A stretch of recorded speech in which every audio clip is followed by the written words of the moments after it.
gentlemen. Give it up for Justin Chien, everybody!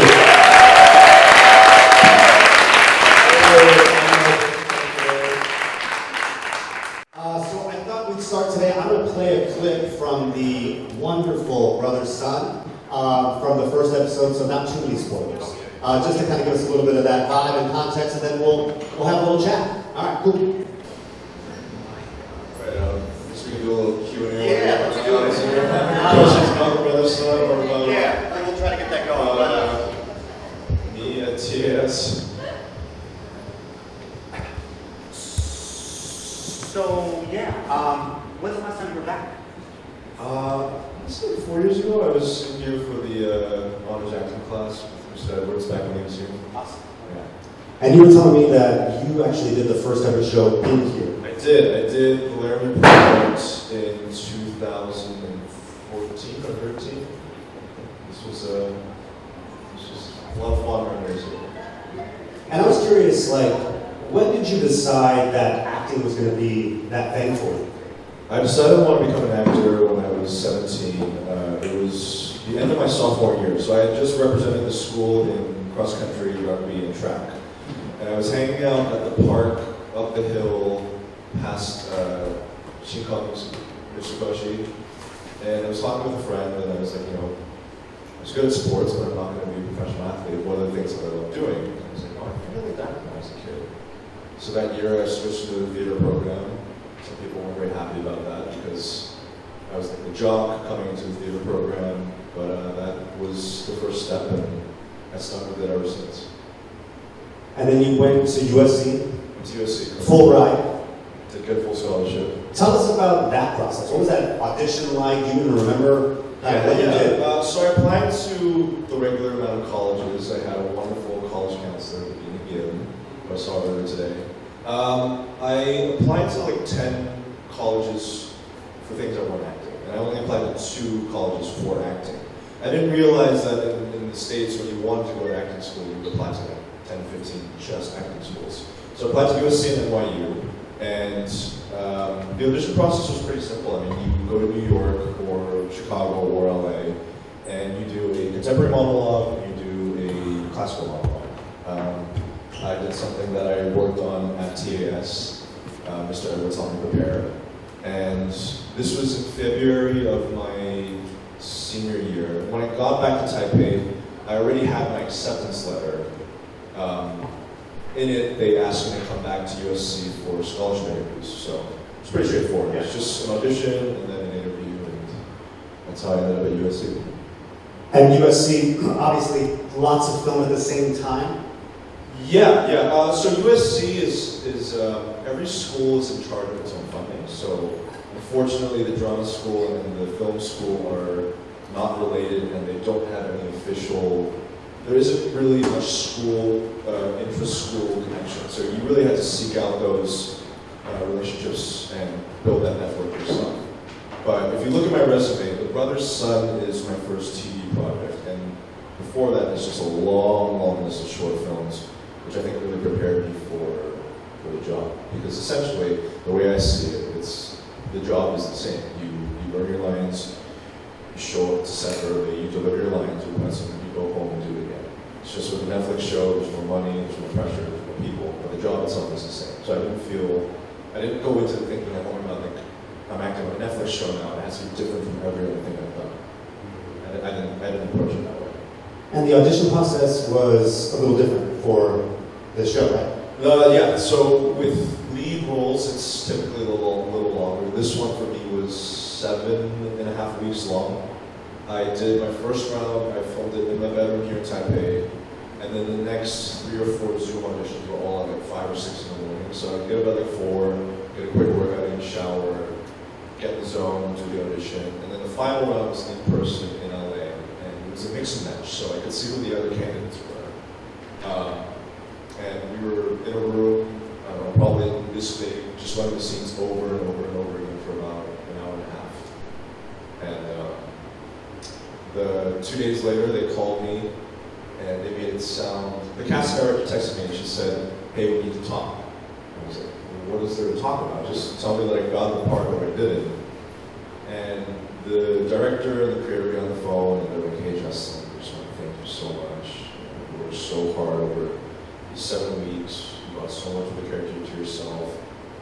it sounded exactly like college rejection. And so the whole time I'm like on the phone, I'm like, and I came so far once again, just to fall short. They're like, thank you so much. We have to give the decision to Netflix. It was a really hard decision, and we got the part. And I was like, Jesus, not very nice. I was like, what? And they're like, yeah, you got the part. Like, and I had to ask them like 4 or 5 times, and then someone started recording, and when it finally sunk in, I just started to cry because it felt like in that moment, everything that I had done wasn't all for nothing. It felt like I finally had the breakthrough that I wanted.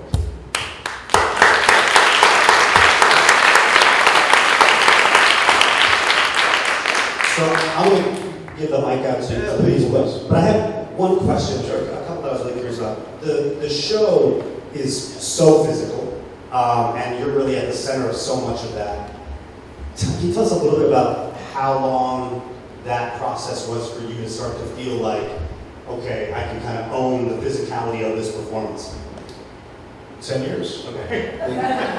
So around the same time that I decided I want to be an actor, I also picked up Muay Thai, which is Thai boxing. Started here at some dinky basement gym. Because one, I loved martial arts. I loved the physical aspect of it. I need physical training as part of my weekly routine to stay sane. I still do it. Nowadays it's more jiu-jitsu. But I knew that one day there was going to be a role that would require martial arts. And for a long time I thought it was going to be Shang-Chi. And when that came to pass, I was like, why am I still training? Why am I killing myself in the gym? Not killing myself, but why am I still working so hard in the gym for? I'm doing it for myself, I'm doing it for my health, I'm doing it for the next role. And that gave me the motivation, I guess the discipline to keep going.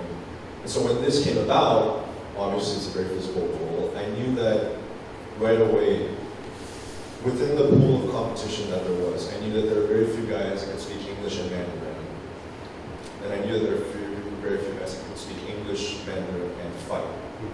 So I knew that it was going to be a very small pool, and I was right because I knew exactly who the other people were in the final few rounds. And then my last question is, the show deals with like the Taiwan crime side, that underbelly. And I'm just so curious, as actors, the research is such a huge part of the process. What was that research for? You'd like to get to understand that part of this society? So, the way I prepared for this role, I used my own personal memories, I did research, and then my imagination filled the gaps. In terms of the gangster underworld, my parents are sitting right there. I mean, kind of looks. There's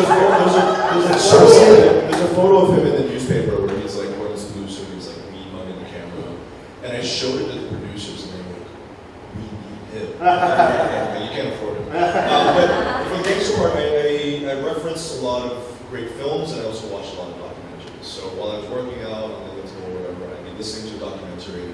Some of the films I watched were the classics, The Godfathers, The Goodfellas, Infernal Affairs, The Departed. There's a great television movie called A Son with Alum, which is one of my favorites. But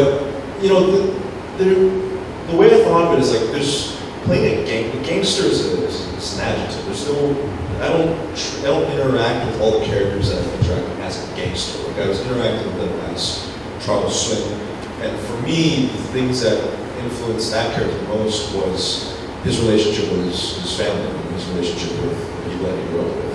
And so for me, I referenced a lot of my own personal memories with the people that were right there. I remember the time that my dad was yelling at me at the dinner table, and out of nowhere he's like, "I'm so proud of you," I started crying.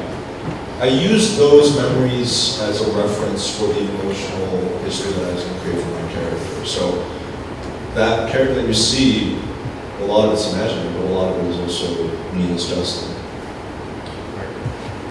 Who else? Yeah.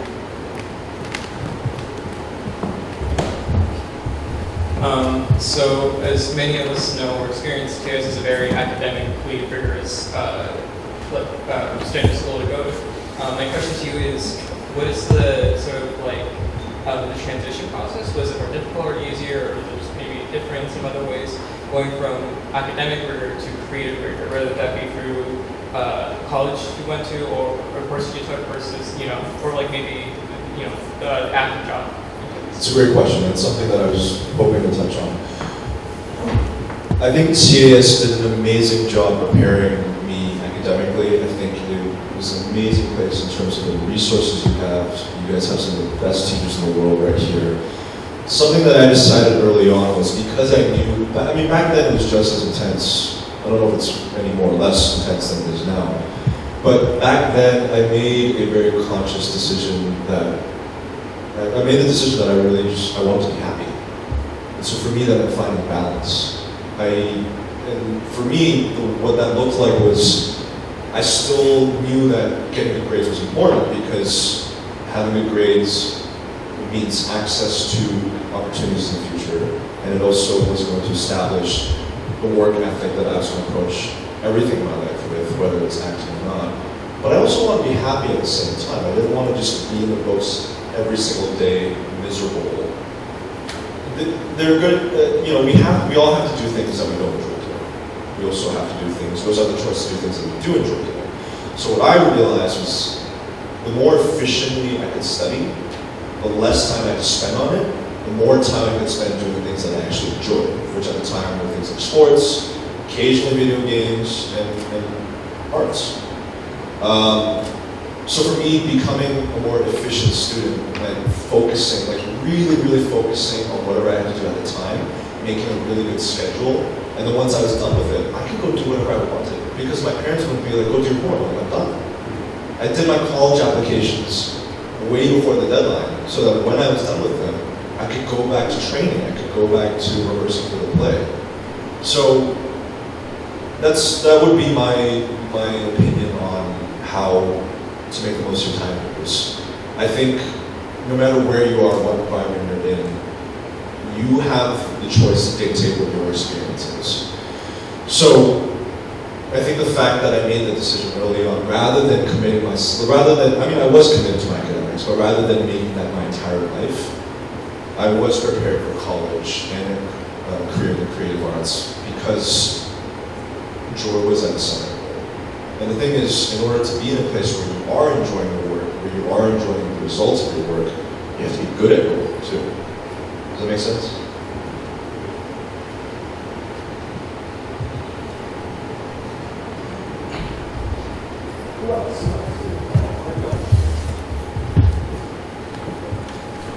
Yeah, Justin, what was it like working with Michelle? Working with Chien was in your country. That's the number one question I get, and I'm never tired of answering because she genuinely is a wonderful, wonderful person. Whenever you're working with big names, you never know. I've worked with name actors, name artists that are not cool, that throw their weight around, that are rude. But the biggest thing that I learned from her is that it's possible to be best in the world at your craft and still be a decent, kind, genuine human being that shows up prepared, who's good at what they do, and if I could become half the artist that she is, I'd be really happy with her. She was great. We still text from time to time. I just went to go visit her in Toronto. So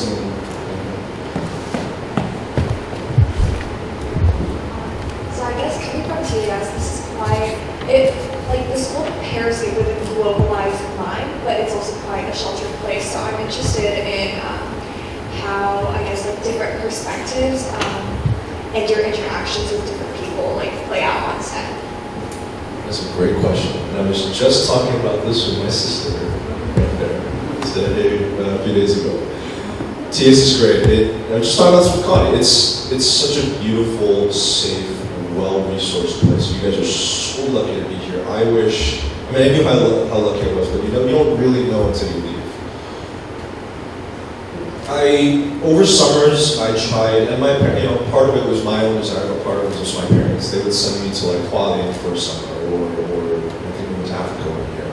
I also sought out those experiences in high school. I don't know that I would recommend this now, but in high school, I backpacked through Italy, Austria, and Germany one summer, and then the next summer in Spain.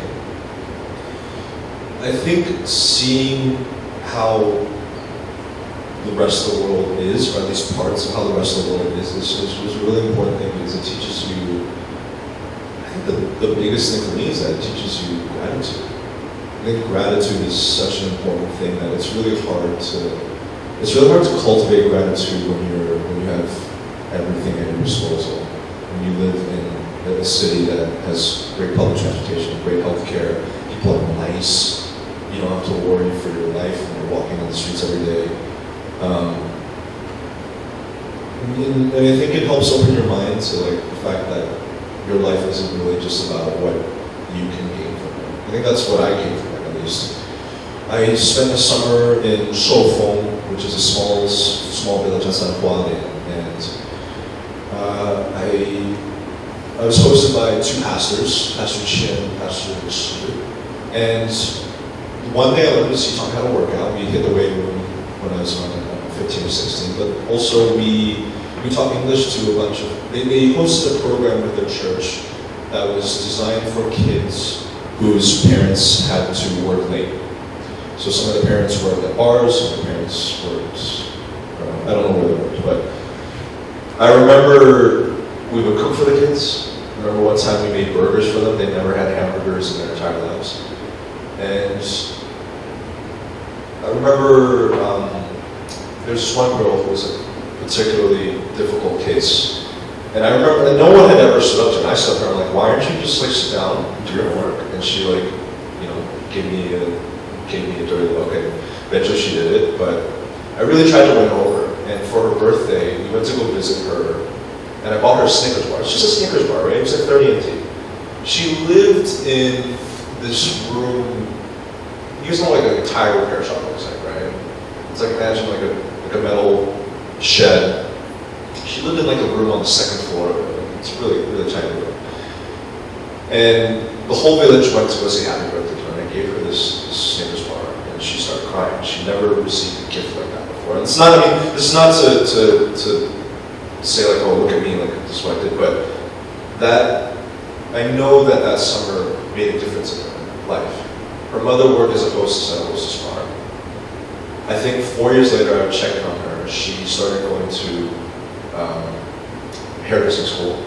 She got a job as a hairdresser. She got married. She has a kid. And I don't take any credit in that, but I think getting to witness something like that just reminded me that there's so much more to life than like how much money I can make or how much fun that I can have. That's really inspiring.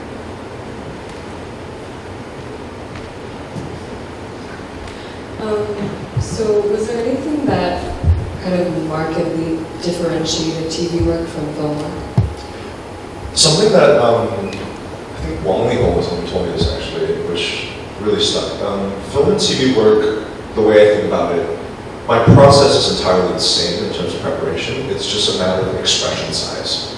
So if I'm doing a play right here, I have to express to the back wall, I have to project to the back wall. But if there's a camera on my face and you're watching on the screen, you can see the minuscule movements of my eyes, my eyebrows, and my voice. But the fundamentals of that performance are the same.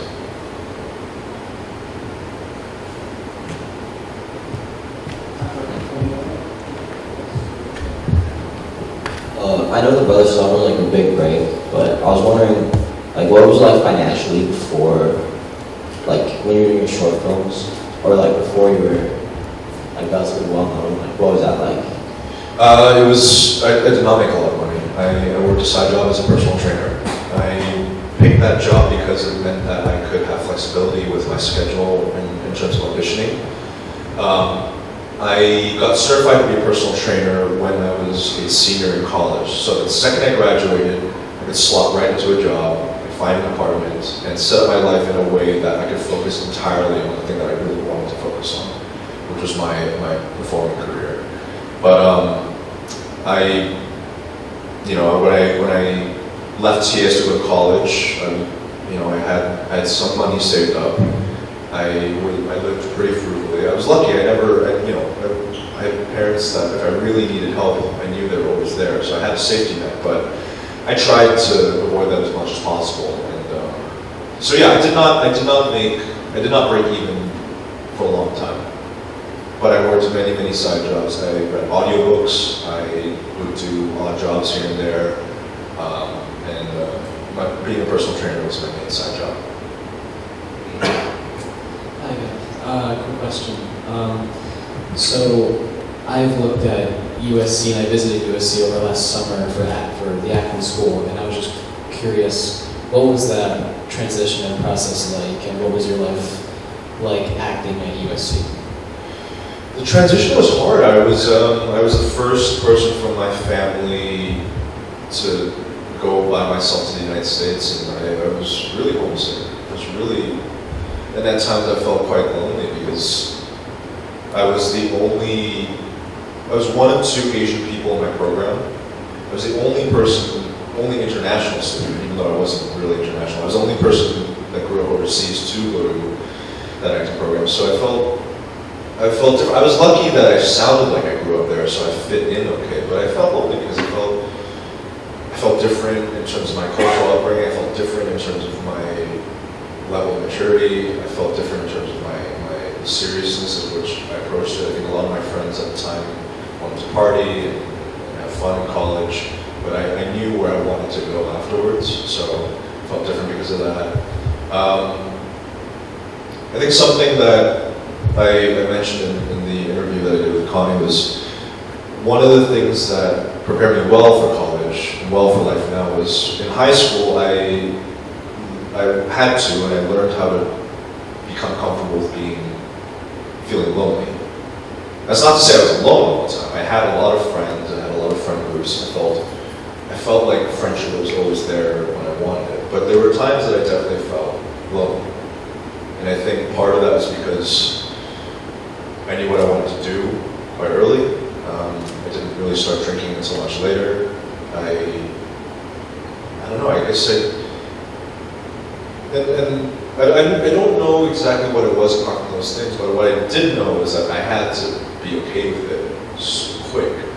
If I let it eat away at me, if I didn't learn how to be alone and spend time by myself, I was going to do things that I probably wouldn't have wanted myself to do. So that just meant learning how to be comfortable alone.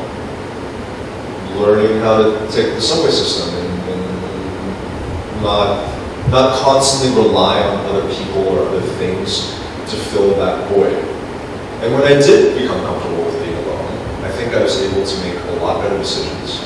And I think I was able to become a better person and a better friend and a better family member because I didn't need anything from anyone else. I didn't need anything from anyone else to fill me. I didn't need school, I didn't need good grades because I got to know who I was. I got to know what were the things that made me happy. I got to know who were the people that I cared about. I got to know what I think I wanted to do in the future. And I think that a lot of times, especially at this age, there's so much choice. There are so many distractions that, no one really tells you that you need to take the time to think about these kinds of things. But I think it's really important, and I think a lot of things you do in life, you have to do alone. All the work that I do, that stack of paper I showed you, the hours that I put in not on set, I'm doing those things completely alone. And I'm very comfortable with that. In fact, a lot of times I need that. I kind of need to work out alone. I kind of need to study alone. So I'd say take time to check in with yourself and see where you're at with that, because really in life, we come to this world alone, we leave it alone. When you accept that, I think is when we're really able to find the people that really, really matter. Like, I know who are the people that really matter in my life. I know who I would take a bullet for. I know that if I were to die tomorrow, I know who I want to be with right now. I know what are the things that I want to be doing. It sounds pretty heavy, but I think once you've thought about those things, it makes a lot of decisions really easy. Like, I don't go to things I don't want to go to. I don't hang out with people I don't want to see anymore. And in high school, when you're kind of, you're on a set schedule and you have a set social group, you don't really think about that. But I don't know, for whatever reason, I was just in that situation Thank you.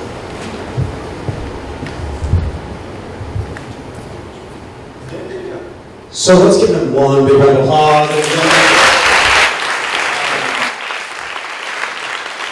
Just, on a personal note, Justin, he came in this morning at 7:30 in the morning.